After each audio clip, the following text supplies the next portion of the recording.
topic is situational syllabus. It means that, first of all, what is situational syllabus? Situational syllabus is all about, it focuses on language, how we use language according to the situations. It means that the contents arranged according to the situations. Situations are the social contents in which we use target language according to that situations. What kind of channels we are using in that situations.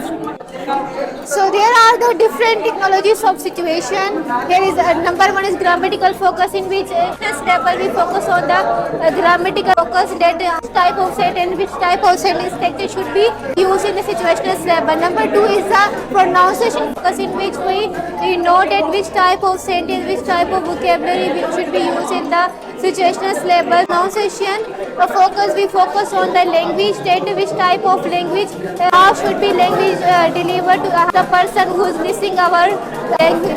Number three is the lexical focus, in which we focus on the vocabulary, which type of vocabulary should be used in the different situation. Number three is the function notational focus, in which it helps the teacher to analyze the needs of the student, and after the analyzing need, the teacher will be able to draw the syllable for the student for their better understanding. Number last is discourse analysis. Discourse intellectual focus, in which participant will come to know that which type of behind the discourse, behind the content, they will know that which type of the language should be used in the situation. So these are the typologies, the different techniques of the situation. Now the procedure of situational syllabus.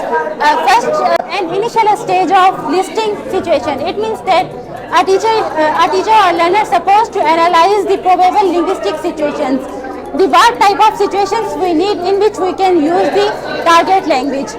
Second one is the analyzing and matching the situation with daily life of a student. It means that here is a comparison of our using of target language with our daily life acts. It means that in our daily life, how we use our target language for description of some events or situations. Third one is creating conversation based on the situations. Conversation means our dialogues, our sentences, what type of language, in which way we are using language according to that situation. For example, in a classrooms, here are two speakers. First one is students, second one is teachers.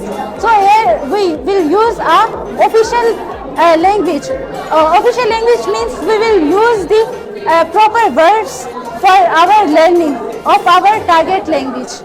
Representation of syllabus, in which we discuss about the how syllabus should be represented in the situation.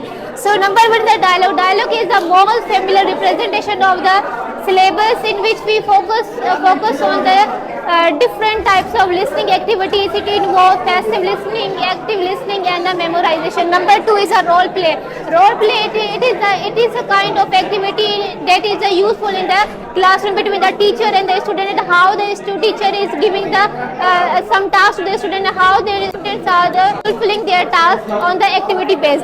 Number three is the Paetro scenario. In this situation, the teacher provide kind of this situation to the student without giving them dialogues and the language. In this situation, learners will create their own language and prepare for the dialogues, and they will make their own situation and prepare the language on their basis. That's it. In last, here are some examples in which our learners use their target language according to the different situations. First one is at the bank, buying a book, meeting a new student, at the telephone, ask in a new place, or advertising, and so on. So these are the social contexts where we need to use a proper language according to the probable linguistic situations. So that's all. Thank you.